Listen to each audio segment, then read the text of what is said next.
far can we get if we sail a little bit high? Editor's note: it was just after 2 a.m. on January 31, 1968, when the crackle of celebratory fireworks in South Vietnam's capital gave way to the pounding of machine guns, grenades and rockets. As the country celebrated Lunar New Year, Communist forces launched a wave of surprise attacks that became known as the Tet Offensive and would change the course of the Vietnam War. From Saigon to Hue to Nha Trang, North Vietnamese and Viet Cong forces attacked the major population centers that they had until then avoided. From the jungles and rice fields of the north, an estimated 80,000 fighters brought the war south with coordinated attacks on 39 of South Vietnam's 44 provincial capitals, 64 district headquarters, nearly every Allied airfield and Saigon. In Saigon, fighting raged across the city, including an ambitious attack on the American embassy. While the battles went on for a month in some place like Hue, the Tet Offensive was ultimately seen from a strictly military standpoint as a defeat for the Communist forces. But the campaign had a lasting impact on the war, raising questions about Washington's strategy and deepening the American public's doubts about U.S. involvement in the campaign. The AP's Peter Arnott reported on the Vietnam War from 1962 until its end in 1975. On the 50th anniversary of the Tet Offensive, the AP is publishing this edited extract from his book We're Taking Fire, A Reporter's View of the Vietnam War, Tet and the Fall of LBJ, ____Tet. The first 36 hours the blast of strings of exploding firecrackers jerked me awake as Vietnamese neighbors continued their celebrations into the early hours of the morning. It was Saigon, January 31, 1968, the first day of the year of the traditional lunar calendar, Tet Nguyen Dan, and the most important Vietnamese festival. Amid the cacophony I noticed a loud, methodical rat-tat-tat that shook our apartment shutters as though someone was banging on them with a hammer. It heard that sound before in the battlefield, the roar of a heavy-caliber machine gun, and it seemed to be shooting up Pasteur Street just 3 room lengths away. A weapon that lethal had not been discharged in Saigon since the overthrow of President Ngo Dinh Diem 4 years earlier. I opened my bedroom window and watched as war came to Saigon from the jungles and paddy fields and peasant villages where it had lingered for years. Red tracer bullets zipped through the sky and firefights were erupting near the centers of power in South Vietnam's capital, the presidential palace and the American embassy. As the sounds of exploding grenades and rockets vibrated through the darkness, I bundled my wife Nina and my young children, Elsa and Andrew, and our maid into the bathroom, which I hoped was safer than the rest of our small apartment, and I covered them with mattresses from the beds. I phoned the Associated Press office, and Bureau Chief Robert Tuchman answered, his voice high-pitched and excited. "They're shelling the city, for God's sake." I told him I was on my way. IWASNT the only one so rudely awakened in total surprise at around 2:30 that morning. Only those in the know, the attacking Viet Cong guerrillas and North Vietnamese military forces and their allied clandestine networks in the city, had any idea of what was happening. By quietly moving combat troops through the supposedly secure countryside into the heart of Saigon, they were able to strike without warning. Gen. William Westmoreland, the increasingly confident commander of all American combat forces fighting in Vietnam, was asleep in his comfortable villa at Tran Quai Cap Street when attacks began all around his neighborhood. Just 9 weeks earlier, the general visited the United States on the orders of President Lyndon Johnson to participate in a success offensive, a concerted effort to bolster public support for the war. In an address at the National Press Club, he asserted that the Viet Cong were unable to mount a major offensive and that the point was reached when the end begins to come into view. But on this early morning, Westmoreland was stuck, unable to reach his Saigon headquarters as gunfire roared in the street outside. By telephone, he learned of the spiraling crisis, particularly a fierce attack on the 6-story American embassy at Thong Nhut Street several blocks away. Ambassador Ellsworth Bunker was similarly blindsided by the ferocity of the enemy attacks, particularly the assault on his embassy. He was asleep in his villa 4 blocks away when his security team rushed into his bedroom and ushered him down to the basement in his pajamas. Wearing his bathrobe, he was soon loaded into an armored car and driven to a safe house. Bunker had been in South Vietnam less than a year, and in that time, he had worked closely with Westmoreland and endorsed his views. In Washington, D.C., half a day behind Vietnam in time, it was the early afternoon of January 30th. President Johnson was presiding over a meeting of his closest security advisors. The biggest Vietnam concern, the struggle to avoid the loss of the U.S. Marine combat base of Khe Sanh that over the weeks had been threatened by a growing number of North Vietnamese troops. Nearly half of all American combat troops in Vietnam were being moved to the northern provinces to support Khe Sanh and other border bases. It was during the meeting that President Johnson first heard the alarming news from Saigon. His Special Assistant for National Security Affairs, Walt Rostow, returned after taking a call from the National Military Command Center. It was 2:35 p.m. Rostow, a hawk on Vietnam who late in 1967 had used the phrase "light at the end of the tunnel" to describe the war policy's successes, announced, "We have just been informed that we are being heavily mortared in Saigon. The presidential palace, our bachelor officers' quarters, the embassy and the city itself have been hit." The minutes of the meeting record President Johnson as responding, "This could be very bad. What can we do to shake them from this?" What comes to mind in the way of retaliation? Defense Secretary Robert McNamara, the primary architect of early war policy, whose growing doubts about the morality of the American effort had led to his announced replacement, gave little weight to the initial information, suggesting it should be handled as a public relations issue. Around the same time, William Colby, the CIA's chief of the Far East Division, at work at the agency's Langley, Virginia, headquarters, received a flash message from Saigon Station reporting that a violent attack against the American embassy is in progress, with the attackers possibly within the embassy itself. Colby advised them in a flash return message that the communications center should button up its steel doors. Colby was a former CIA station chief in Saigon, a confidant of the slain President Ngo Dinh Diem, and a proponent of a counter-insurgency strategy that relied less on American combat troops. Within days, he would be on his way to South Vietnam to help pick up the pieces of a crumbling policy. As the 3 million people of Saigon became abruptly aware of the brutal enemy intrusion in the Tet holiday celebrations, there was confusion within the South Vietnamese security ranks. Many of the military police primarily responsible for city protection were at home celebrating with their families. President Nguyen Van Thieu, who was also the commander of Vietnam's armed forces, was on a Tet holiday with his family and could not be immediately located. A month earlier, the American military command had handed over the security of the nation's capital entirely to the Vietnamese paramilitary police forces, and Thieu's authority was necessary to facilitate supporting troop movements from outside. Vice President Nguyen Cao Khai complained later, "Catastrophe loomed. In expectation of the usual Tet truce, half of our armed forces had gone on leave. To make things worse, most of our Army's combat forces were not deployed in or near big cities." General Westmoreland was particularly unhappy about President Thieu, who had been informed of security concerns in the northern region and had agreed to cancel the Tet ceasefire a day earlier. The day passed with no notice of the cancellation, and according to Westmoreland, "I telephoned the American embassy to find that the South Vietnamese government had provided its press officer with the release, but that the press office was shut tight, closed for Tet." President Thieu had departed to pass the holidays in My Tho, his wife's hometown in the Mekong Delta. Such a lackadaisical attitude on the part of the government was shocking and frustrating, yet indicative of the state of mind, to near euphoria, that envelops the Vietnamese at Tet. Not all the Vietnamese, however, were euphoric celebrants, certainly not the Viet Cong, who were violating their own announced 7-day Tet truce with surprise attacks across the country. We would soon learn that the Saigon attacks were just the point of the spear. The Viet Cong and the North Vietnamese, who had until now avoided attacking major population centers, were using an estimated 80,000 fighters in a coordinated assault against 39 of South Vietnam's 44 province capitals, 64 district headquarters, almost every Allied airfield, and Saigon. A puzzle was that the only American installation attacked was the embassy.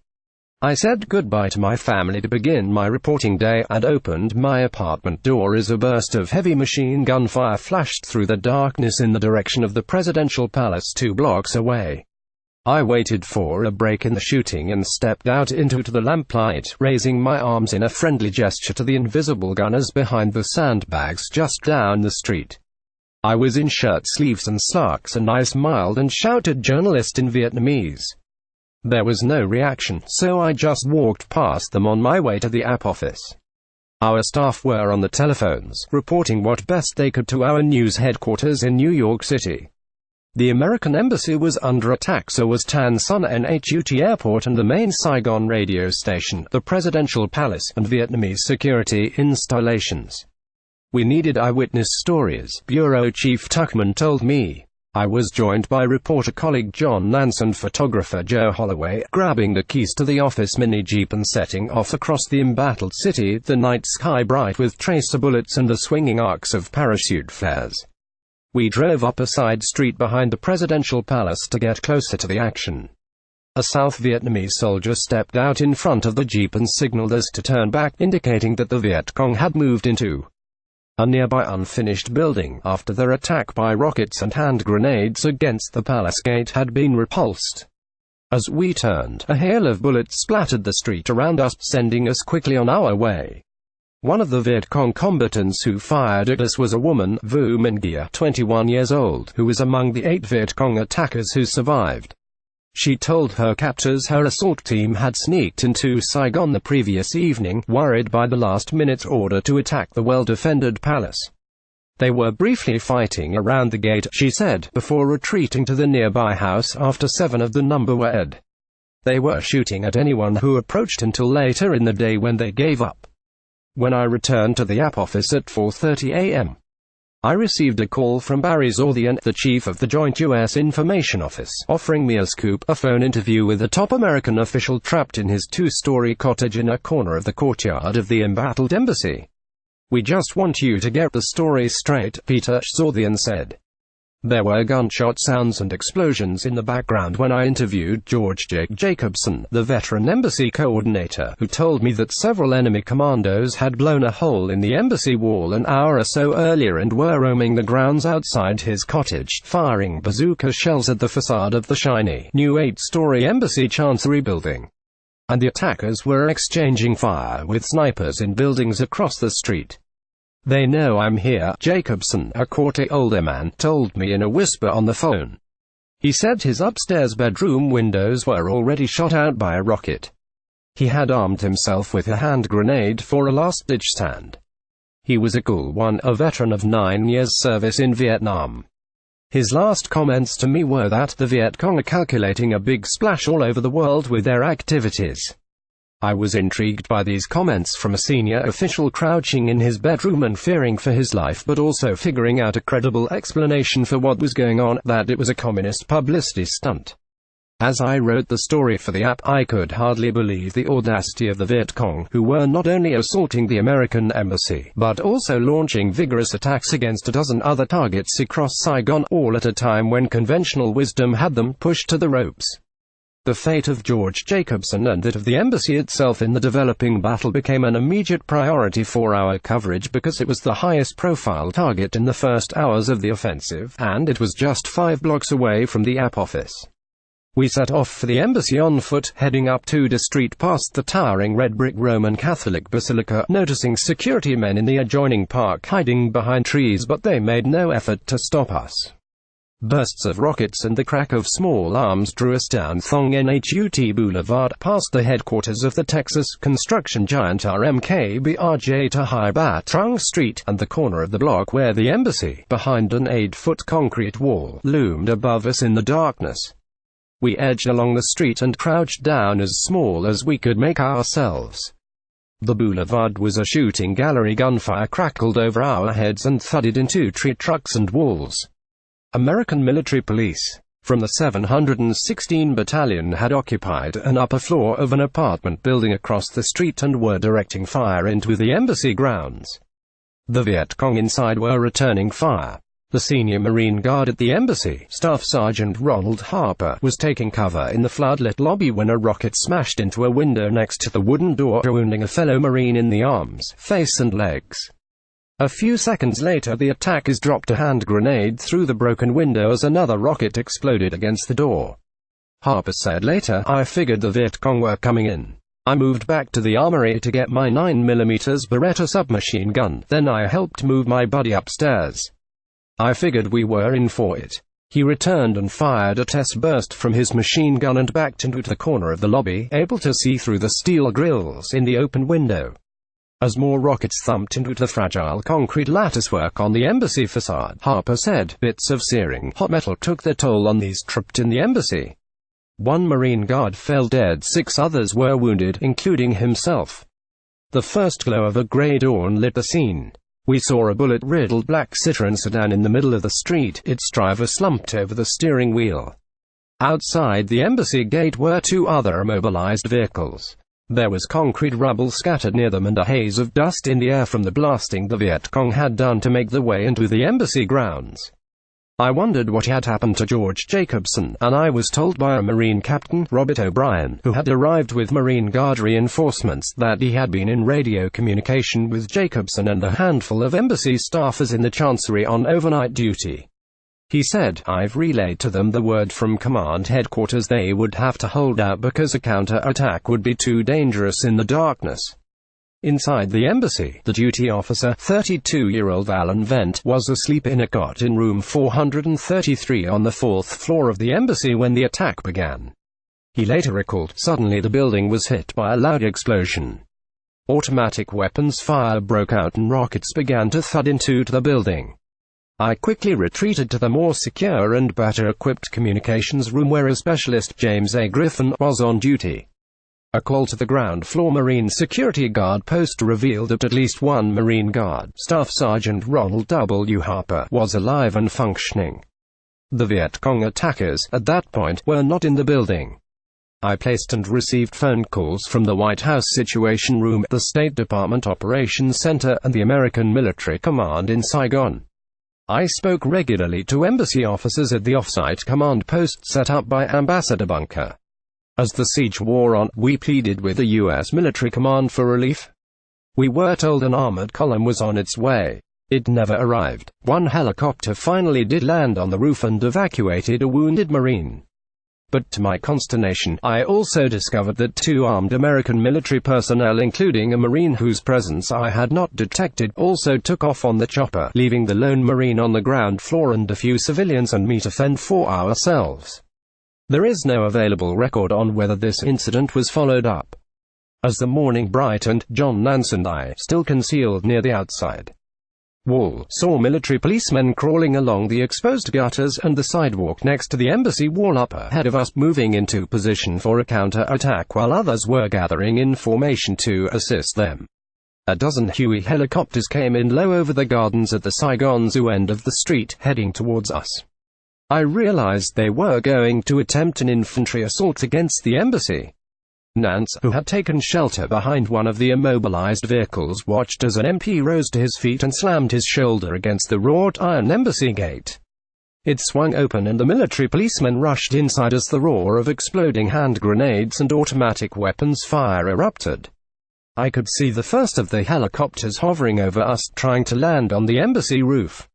In a barrage of gunfire from the courtyard it pulled away and was gone, and soon many of the soldiers who had stormed through the gate were back outside, pointing to the middle floors of the Chancery building. Not only were the Viet Cong inside embassy grounds, but they had apparently penetrated the embassy itself and were upstairs. I asked a disheveled officer if he was sure and he said, "My God, yes, we're taking fire from up there.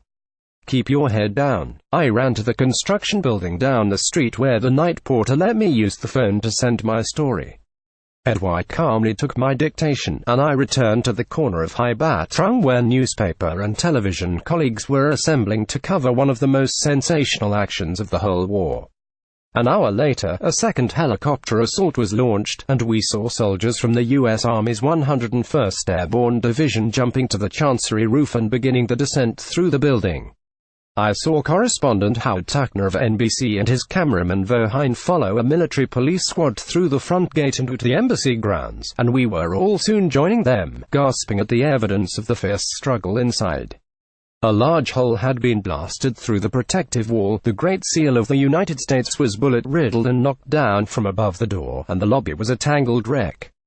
There was a score of dead Viet Cong in green and brown clothing and red armbands and several dead Americans. The blood splashed on the pathways and walls. We heard gunshots from the rear of the courtyard. We saw a pale George Jacobson emerge from his villa, the victor over a lone, wounded Viet Cong gunman who had entered his house and hidden in a bathroom, and then attempted to him with an automatic weapon. Using a handgun thrown up to him as he leaned from his upstairs bedroom, Jacobson led his attacker who was coming up the stairs.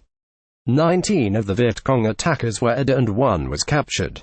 5 American soldiers died. When Westmoreland arrived at the scene soon afterwards, anxious to return to a scene of normality, he instructed Alan Venn to have the embassy cleaned up and the employees back at work by noon.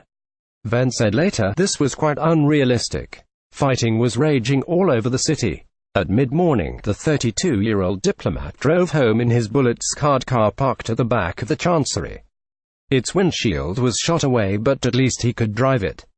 In a report to the Department of State a few weeks later, Venn said, the attack on the embassy revealed our lack of military and civilian preparedness. As civilian duty officer, I was ill-prepared. I was given no useful intelligence. I had no training in the use of weapons or first aid. I was lucky to survive, the odds were against it. But a few good decisions saved us. At the first shot, a quick-thinking Marine at an adjoining building in the compound had rushed across the compound and closed the embassy's thick wooden doors. The architecture of the building with its lattice-work concrete absorbed the rocket rounds fired into it. The Viet Cong attackers were not of World War II caliber and fortunately for us were hit by Vietnamese and American personnel firing down on them from adjoining rooftops.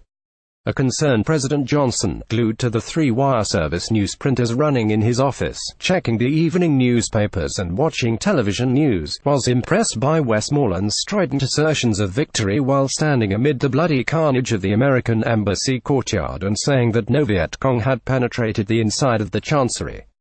The general described the enemy attacks across the city as a diversion to draw attention away from what he described as the real intentions of the enemy, which he said were to secure a victory against the Marine combat base at Khe San. Westmoreland had warned for weeks that the Communists were looking to achieve a success at Khe San similar to that of the 1954 Battle of Dien Bien Phu, also an isolated stronghold located in a border area.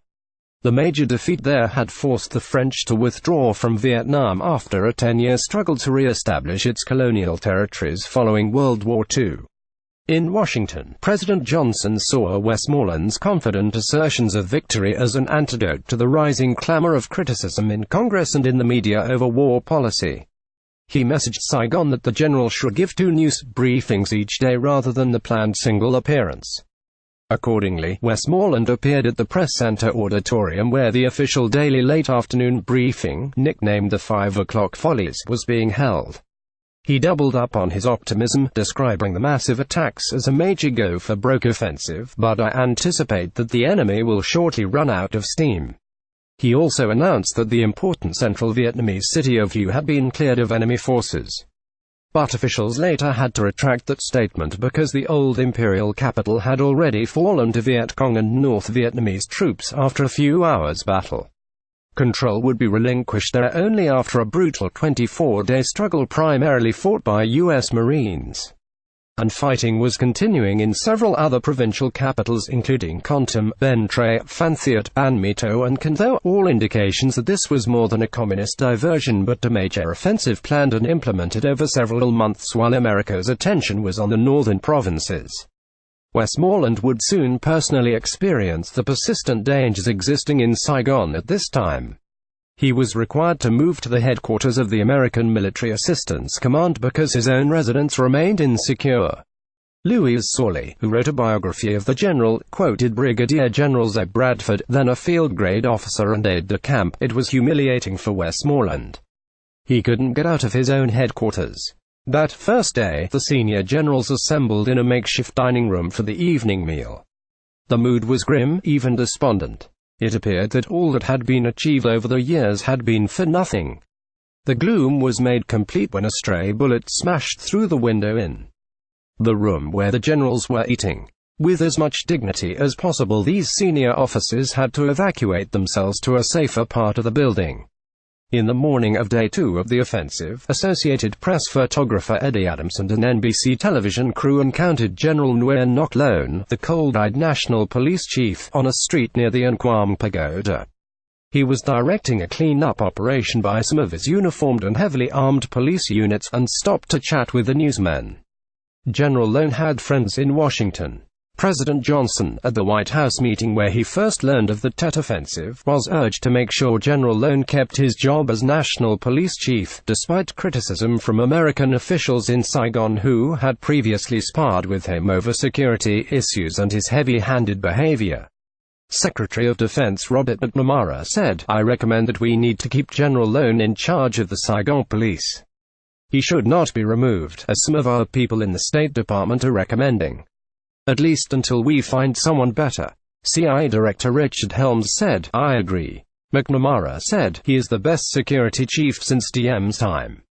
He has cleaned up Saigon well." Secretary of State Dean Rusk said, "He is a good police chief, but he has been rather uncooperative with some of our people."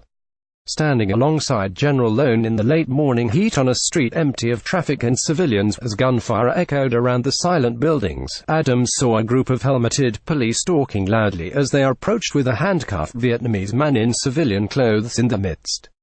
They placed him in front of the general, who questioned him briefly. Adams saw that the police chief was holding a .38 caliber revolver in his right hand, and watched as the officer's right arm swung up. So, too, did Adams' hands swing up, clutching his camera. He snapped a picture as General Loan murdered the prisoner standing in front of him with a single shot to the head. The general turned to Adams and said, "These guys are a lot of our people, and I think Buddha will forgive me," and walked away. The NBC crew, camera rolling, caught the whole sequence of events on film. I was at the Saigon App Bureau when Adams returned with his film. He was pale-faced, wide-eyed. "I just saw something unbelievable. But I don't know if I got the picture," he said. 15 minutes later his film emerged from the darkroom, revealing the horrifying image Adams had captured, the photo of South Vietnam's top police official with his outstretched arm holding a firearm inches from the face of a man whose head had been snapped back the split second a bullet entered his brain. The photograph was quickly fed into the Associated Press international news distribution service and used widely in newspapers and on television. The victim was later identified as Nguyen Van Lem, said to be the leader of a clandestine Viet Cong execution squad that was targeting Saigon government officials. The photograph of his public execution by one of those officials brought home to the world the horrors of a continuing brutal war that had emerged into the daylight of South Vietnam's biggest cities from the shadows of the countryside. Many thousands of communist soldiers were dead in the first month of the offensive, with the Saigon government and the American command claiming a decisive victory based on the body count formula that was in use to chart the progress of the war. But Allied casualties were also high. In the first month's combat, more than 2,100 American soldiers died, along with 4,000 South Vietnamese troops and tens of thousands of Vietnamese civilians dead and wounded. But the psychological victory went to the Communists, who had achieved almost complete strategic surprise in the Tet Offensive, with some military commentators soon labeling it the worst intelligence failure for the United States since the attack on Pearl Harbor. Harry McPherson was a special counsel for President Johnson, who served in his administration from 1965 to 1969 and was with him in the White House as the Tet Offensive ran its course. He reflected on the rapidly growing controversies in the early days of the Tet Offensive battle in an interview for the Lyndon Johnson Presidential Library in Austin, Texas. "There were competing views and opposing phenomena all over the place," he said. "The embassy in Saigon and the military operation in Saigon were telling us that we had really beat the hell out of the enemy, and they have taken tremendous casualties. They lost an enormous number of people, including some of the best people. They surfaced a lot of assets, to use a military phrase. A lot of people who were in the infrastructure in South Vietnam and living apparently normal lives while being VC agents came out into the open and were either dead, captured, or at least identified and chased out of the villages. The enemy, lost a lot. They did not achieve what they expected to achieve or hoped to achieve at the outset. The South Vietnamese did get a momentary shot in the arm. They did work harder. When it was over, they got together more effectively. A number of citizens' efforts were begun for the first time. All of this was a plus. The negative was tremendous and was underplayed by Saigon. The negative was essentially here in this country. It was the feeling on the part of vast numbers of Americans, particularly after Westmoreland and Bunker had come back in the fall of the previous year and said things were just looking really good. I believe they used the expression light at the end of the tunnel. After all of that, and after a tremendous commitment for 3 years, air power, 550,000 men, and all the rest of it, that this crowd, the Viet Cong, was still able to mount a major offensive that smashed into cities and secure hamlets and such things. That they were able to hold Hue for a long time while the US Marines encircled them. They were able to get into Saigon and terrorize the population, all that, and the awful picture you may remember of General Lone, the national police chief, executing a VC on the street. The terrible quality of the war in Vietnam came home to people. It appeared that these guys didn't want to quit at all and were never going to quit, and that our crowd was as caught off guard as ever.